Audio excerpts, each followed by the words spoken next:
What's going on, y'all? It's your man Dre Rocker, U92 digital correspondent. Hope you're having the day you deserve. Hey guys, I had the opportunity to zoom in with hip hop legend Killer Mike. Yes, one half of Run the Jewels. We got into a conversation. It's a two-part conversation, and partly is because we had some technical difficulties, which you'll hear. But yeah, I hope you guys enjoyed. Just wanted to come on here and say thank you guys for all the support that you have continued to show the station. We greatly appreciate it. If you have not subscribed to our YouTube channel, definitely subscribe. And if you have not followed the Instagram, definitely follow the Instagram. Okay, enough with me. Let's jump into Killer Mike. Hey, man, I had a chance to listen to the album, man, RTJ4. I've been sitting on it for, the last 2 months now. And, I just wanted to say thank you. Thank you for a body of work that we need right now. Thank you. And it's a body of work that literally my son, let me backtrack a little bit. So it has been 7 years in June since RTJ won, right? Yes. Since the birth of RTJ. Now here's a really cool thing, bro. My son's 7th birthday is today. Happy born day to the young God, man. Yeah, I told him, I was like, man, you got to come and say hi, because he really loves Ooh La La. We've been driving my wife nuts because that's all we do. Ooh La La, ah wee. All around the house, brother. All around the house and shit. Where nephew at, man? Where nephew at? Let me see. Tavian. That's like do it like a real dad. Yeah, you're familiar with it. You obviously you have more years than me. 4. Yeah, I'm 4 in. I'm a vet, man. I'm gonna go Hall of Fame in this thing. Oh man. So Tavian, he's my firstborn son. That's why I was like, this is really dope. Because this was really your firstborn as well with this project. It was my first group. I was a solo artist and Run the Jewels won the first. And I said we had to run 4, man. The 4 classics to call ourselves a group, like EPMD, like Outkast, like UGK, so it meant the world to me. So we knew we was in for 4. So this feels like the completion of the first phase, and now we really get heated up, So I'm happy people love the record. I'm glad that we're going to get the tour next year with Rage Against the Machine while the world resets and fixes itself, and we all figure our way through this pandemic. But man, I am so looking forward to the next 15, 20 years of making music with our audience, with my man Young Tavian growing up jamming to it. Yeah. I mean, damn, I wish he was here, but my man's is just it's all his love, birthday, man. Listen. Let me give him a shot. Listen, nephew, this your Uncle Killer Kill from the Ville up in Atlanta, man. One half of Under Jewels. Let you know you're gonna be cool and smoother than your dad, man. The best they ever had, man. You're gonna be so damn cool. Why they got call you Chad, man? Just know we love you, man. Man, I appreciate that. You get that, man. Yeah, I will for sure. I really appreciate it, my brother. And like I was saying, man, Ooh La La was definitely a record on the album that we jam, but more than just jamming it, the video. Yes, thank you. The video. I do reaction videos on YouTube and stuff as well, and so I did the reaction video, and it was something that I literally seen in downtown Salt Lake City. The dancing in the streets, the burning the cars. They flipped a police car over and burnt that. Come on, man. Hey, man, let me tell you, every now and again, you got to throw a tantrum to show the government that it's a government of the people. Every now and again, and I mean that. Every now and again, and this is going to sound all shooting crazy, but one day, I remember telling. Oh man, lost him. Thank you for part 2. I appreciate it, my brother. Man, I appreciate you, bro. Oh yeah, definitely. My son. So I played my son the message back, and he was like, "Wow, Dad, like that's really dope that he took the time to say that." And this, like, my son's 7 years old, right? But all he knows is that the guy that sings Ooh La La shouted him out on his birthday. Hey, man, that's so dope. You're such a dope dad for that, man. Shouts out to all the dope dads out there. Definitely. So, my brother, before we get started, I just wanted to say thank you. And again, thank you for a dope project. Before we got cut off last time, I was kind of speaking on Ooh La La in the video. and Yeah. how visually how dope it was, right? Like Thank you. the everybody dancing. I wanted to know, like, how'd you guys do that?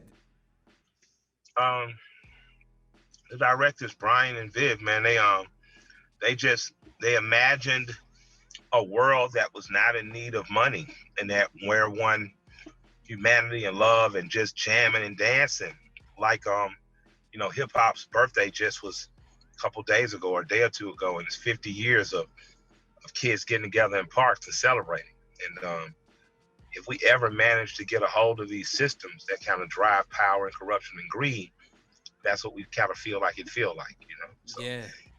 They did an amazing job incorporating Atlanta dances in there, East Coast cuts and scratchings, Greg Nice's voice, you know what I mean? So it's truly by Brian Billington and his wife, it's just an amazing vid, and I'm proud to have been a part of it. Yeah, for sure. When I see Premiere, I lost my mind. I ain't gonna lie, cause he came in at the Yeah. very end. I was like, oh my gosh. Yeah, when he sent us the cuts, we lost our mind. I remember, man, I told El was like, yo, you think you call Preem, like, to get him? And I have a long relationship with Preem, and I just I've not rapped over enough Preem beats. I gotta fix that. But I saw Preem them first when I was a teenager.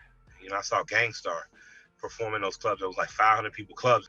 You know what I mean? So, like, with Preem, it's he's just an idol. So having him on that record, man, I was like, when he sent the cuts back, I lost my mind. That's how I felt. Speaking of working with legends, you worked with Pharrell. Yeah. Shouts out to P, man. He's just a man. Like, artistically, every artist aspires to be as free as he is. And we were recording in Shangri-La at Rick Rubin's spot out in Malibu. He was out there filming with Rick for some stuff. And he stopped in, man, just let us know what songs he liked. And that was one record. He was like, yo, if y'all send me that, you know what I'm saying? And my man KP, Kawan Prather, DJ KP, the great and famous A&R who A&R'd Outkast and TLC and Usher. KP, just, man, he made sure that in Pharrell's travels that he got an opportunity to do it. And Pharrell sent back that amazing hook and told us, hey, Mike, you say this part, you catch that part, and L got it, chopped it up, got that thing in there, and it's magic. So I really appreciate Pete. We just dropped an amazing lyric video to it too, that looks like it could be a real video, and we're gonna still shoot a real video. But I don't often say go grab lyric videos, but I can't even front. Like, this is one you should grab. It's amazing. It was fresh, and on top of that, you guys dropped T-shirts with it. We did, and the T-shirt was designed by me. For people who follow me on IG, I smoke weed, I go to strip clubs with my wife, I read a lot of books, and I doodle a lot. Like, I doodle on napkins, paper, and I often I'll doodle on these monies that I have. It could be, I might be stoned at 4 a.m. It could be $100 bill, it could be a $5 bill or 10, but I'll doodle and I'll texture it, and I put them up. My manager was like, yo, until we do the art exhibit, like, we're going to get some art out. And he just threw it on a shirt and said, what do you think? And I was like, I love it. He was like, good, because we're going to be selling it. And then there it is, and that's so you have a Killer Mike print, essentially, if you buy the T-shirt. That's dope, man. So you guys are working on an exhibit? Yeah, we're working on something. I'm getting all my art together, and so we're going to do something cool, and then I'm going to actually take, like 90 days to take it seriously and do some pieces that are specifically for that. With the exhibit, is it only gonna be in Atlanta, or will us Utah folks be able to? Is it gonna be traveling, or what do we got coming? If I can talk my wife into letting me have another wife, then we'll come live in Utah. But I doubt she will. So, and it's probably gonna start in Atlanta, and we'll see. Word.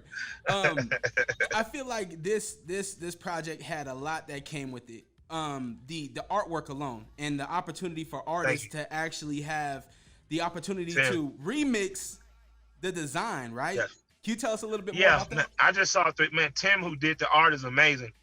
L told him, yo, those pictures, I take tilt shift photography. Like, if you follow me in Currency, we take pictures of toy cars and try to make them look as real as possible. And Spitter kind of helped me expand on my knowledge of how to do it. I was even featured in Auto Week for taking pictures of these toy cars. So we did my real 1987 Buick Grand National like that for the inside. And Tim, who did the art, did that in those the RTJ hands are a real sculpture on this one. So we take art seriously, man.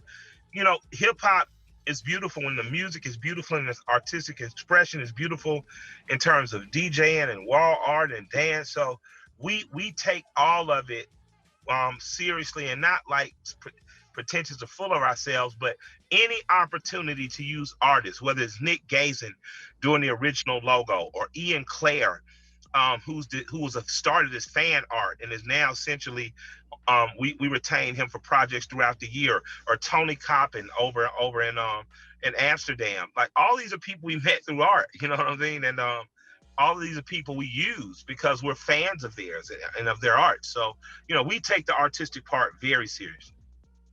So what's the graphic? What's the challenge?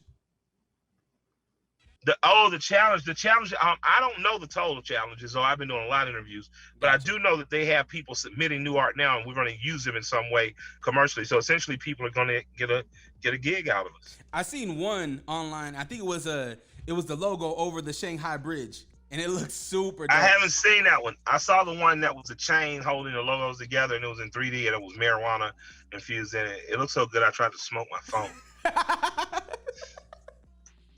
Yo, you wild.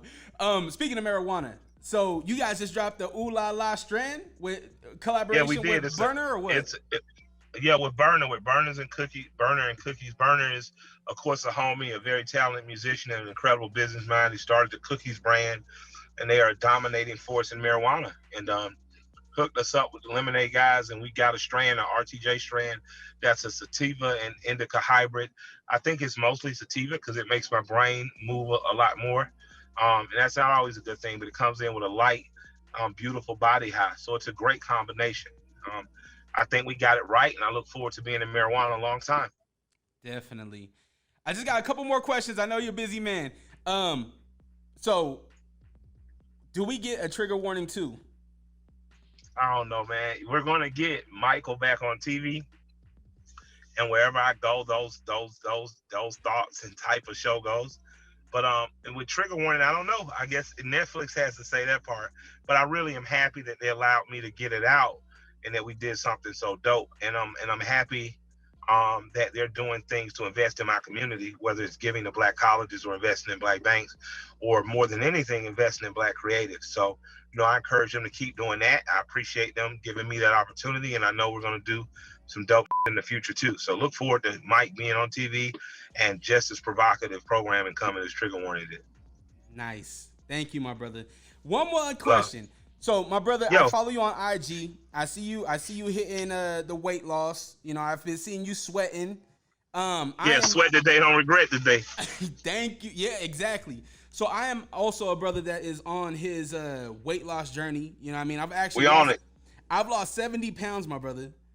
Congratulations, sir. You're looking great. Thank you. So I wanted to know, what are your tips for guys that are women that are getting into the journey of weight loss? I'm no expert, but I know that if I drink my 2 to 4 liters a day of water, that hunger doesn't jump on me like a rabid monkey in the jungle. I know that if I eat every 3 hours, a decent portion, I won't overeat because I've starved myself. I know if I start my day with things like oatmeal or something very simple, like oatmeal and fruit, or if I start with some egg and just, throw some, onions and peppers in there, that's a satisfying start where I don't overeat and mess it up. And, I try to make sure that I don't eat after 8 or 9. And if I do, I just give myself that extra 30 minutes, an hour in the gym the next day, and pay my penance for it. I drink sparkling water instead of sodas now. I use lime and sparkling water because my body thinks it's a Sprite and it doesn't miss the sugar. It just feels like I'm missing a Sprite and there's something a little off about it. I drink a lot more water, and food prep, I'm just learning that it's best to kind of, cook on a Monday, but cook for Monday, Tuesday, and Wednesday. That way you're not worried about it because you already got your food on you in the trunk. But like I say, I'm no expert, man. I'm learning as I go, and people give me advice, and I cheer people on, and people cheer me on, and I appreciate it. That's dope, man. We need the Crips and the Bloods to give us a diet. Yeah, I know, right? The diet The version. diet is if you eat, I'm gonna come bang on you, fat boy. So let me keep the peace and eat right, man. Sorry, OG diet a lot. Like, Man, well, I don't want to you take. shouldn't be eating that food, cuz. Like, Hey, yo, but I want to say to the homies out of LA, man, like, yeah, like my homie Berlo, from neighborhood, he 60s, man, they got a great workout program that he's from Atlanta, but he goes to when he's out there. So, we laugh and joke, but a lot of these brothers have got out, changed their lives, and they are helping brothers. My brother Hocus, who was on the show with me, Hocus is blood, I believe. Yeah, he is. Brothers from New York, but Hocus eats better than anybody I know. Brothers a vegan, he works out religiously, and he was the person that made sure in Blood Pop and Crip-A-Cola we stayed as natural as possibly could. So even though we laugh and we joke, I just got to give love to like them brothers in particular, Bello, Big U, Hocus, them brothers, because they are out on the streets, really making sure brothers are healthy, because ain't no health insurance in the hood sometimes, so you got to take care of yourself. Yeah, my brother JP from Growth and Development, he's out here. He does a mile Shout walk out. every day out here. Yeah. A mile walk every day, and he promotes the healthy living. So I Absolutely. definitely Free understand. Hoover. Absolutely. Free Yes. Hoover. Free Larry Hoover. Free Jeff Fort. Yep. Definitely, my brother. I appreciate your time, Killer Mike. Run the Love. jewels. Thank you so much, brother. I hope you have a great day. Hope you have the day you deserve, my brother. Thank you. Love and respect, brother. Have a good day. Yep. Peace. Peace.